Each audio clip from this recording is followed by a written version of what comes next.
درانه کتونکو السلام علیکم.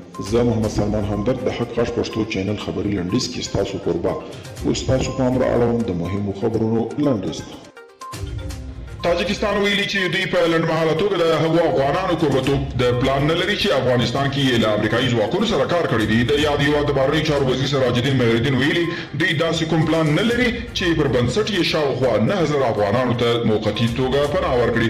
عاجله راز په امریکا کې د افغانستان د سفیر په توګه وګمارل شوه. له عاجله راز مخکې رویا رحماني واشنګټن کې د افغانستان د سفیر په توګه دنده ترسره کوله چې د سفارت د یوه دیوال د جوړولو په چارو کې د اختلاس له پراخو تورونو سره مخ وه. المان یو ځل بیا ویلي چې افغانستان د سولې د پروسې ملاتړ کوي او د روان تاوتریخوالي مخالف دي.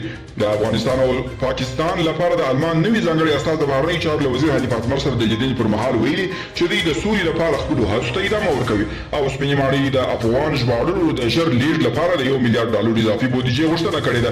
د امریکایي رسنیو د راپورونو له مخې د امریکا حکومت له کانګرس غوښتي څو له دوی سره د امریکایي ځواکونو د افغان همکارانو د لیږد په برخه کې همکاري وکړي.